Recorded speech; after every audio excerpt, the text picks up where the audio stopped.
दोस्तों, ईरान के राष्ट्रपति इब्राहिम रईसी की मौत के बाद अब क्या एक और मुस्लिम लीडर की मौत होने वाली है। चेचनिया के रमजान कादिरों की हालत लगातार खराब होती जा रही है। ये एक बहुत बड़ी बीमारी से जूझ रहे हैं, जिससे पुतिन की टेंशन्स बहुत ज्यादा बढ़ गई हैं और पुतिन रमजान कादिरों के जैसा एक वफादार ढूंढने लगे हैं जो रमजान कादिरों के बाद चेचनिया को संभालेगा। मुस्लिम वर्ल्ड के बहुत फेमस लीडर और काफी बहादुर चेचन सेना के सेना अध्यक्ष रमजान कादिरों ने न सिर्फ उस रीजन को संभाला, बल्कि एक ऐसी जगह जहां की हालत फिलिस्तीन की तरह ही जंग की वजह से खराब थी, हजारों लोगों की जान जा रही थी, वहां पर शांति लाए और उसे काफी ज्यादा विकसित भी कर दिया। दोस्तों, सोवियत संघ के पतन के बाद से ही चेचनिया और रूस के बीच बहुत बड़ी जंग छिड़ गई थी, क्योंकि सोवियत संघ जब खत्म हुआ तो उससे बहुत से देश अलग हुए, जैसे कि Kazakhstan, Turkmenistan, Tajikistan etcetera. Chechnya के लोग भी अपनी आजादी चाहते थे और एक नया देश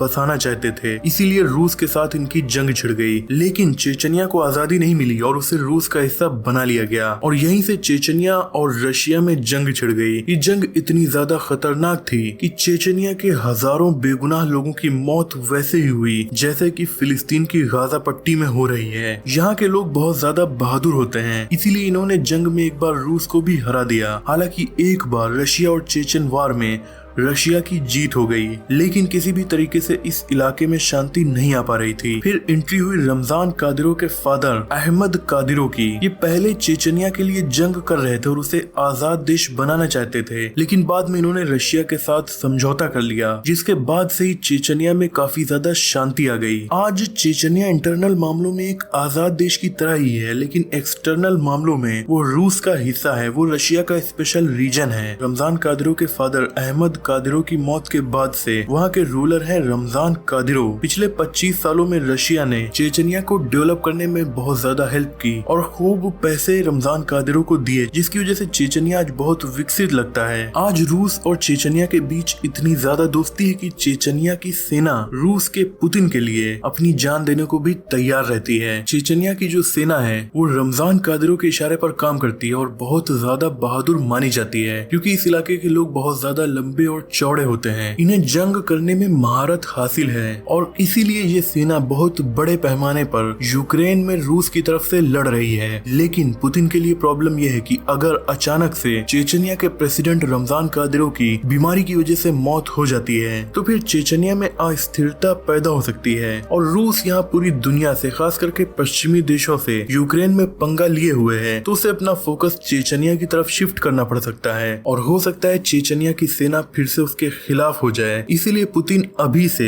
रमजान कादिरों का उत्तराधिकारी तलाश कर रहे हैं। दोस्तों, दरअसल रमजान कादिरों की उम्र अभी महज 47 साल ही है, लेकिन वो एक बड़ी बीमारी से जूझ रहे हैं, जिसकी वजह से वो पिछले 1 साल से ठीक से अपनी जॉब को भी नहीं कर पा रहे हैं, यानी अपनी प्रेसिडेंसी के पद को नहीं निभा पा रहे हैं। इन्हें रशिया की एक न्यूज पब्लिकेशन नोवाया गजेटा में पब्लिश रिपोर्ट के मुताबिक पैनक्रियाटिक नेक्रोसिस की बीमारी है और इसी न्यूज एजेंसी के मुताबिक रमजान कादिरों के पास अब ज्यादा वक्त नहीं है। पिछले साल ही इस बीमारी की वजह से उन्हें काफी दिनों तक पब्लिक में नहीं देखा गया था। कहा जा रहा था कि वो कोमा में चले गए थे, लेकिन बाद में रमजान कादिरों ने अचानक से पब्लिक में एंट्री की और बताया कि वो एकदम ठीक हैं। लेकिन 1 महीने पहले फिर से इनके मॉस्को में एक हॉस्पिटल में एडमिट होने की खबर आ गई थी और इस बीमारी से जूझते हुए इन्हें बताया गया था, जिसके बाद रूस ने सोशल मीडिया पर ऐसे बहुत सारे अभियान चलाए जिससे वो दुनिया को ये मैसेज दे सके कि रमजान कादिरों एकदम ठीक हैं और चेचनिया में कोई भी अस्थिरता नहीं आ रही। लेकिन हाल ही में रमजान कादिरों की जो वीडियोस और फोटोज सोशल मीडिया पर आई हैं, एक्सपर्ट्स के मुताबिक इन वीडियोस में साफ देखा जा सकता है कि उनके चेहरे पर सूजन है और सांस लेने में भी उन्हें प्रॉब्लम हो रही है और ये बात इस बीमारी के अंदेशे को और भी ज्यादा प्रूफ करती है। दूसरी तरफ रमजान कादिरों खुद जिस तरीके से अपने उत्तराधिकारी ढूंढ रहे हैं, ऐसा लगता है कि वो किसी बड़ी बीमारी से जूझ रहे हैं। उन्होंने हाल ही में अपनी बेटी, जिसका नाम ऐशत है, जो सिर्फ 25 साल की है, उसे चेचनिया की वाइस प्राइम मिनिस्टर बना दिया है। 18 साल के अपने बेटे को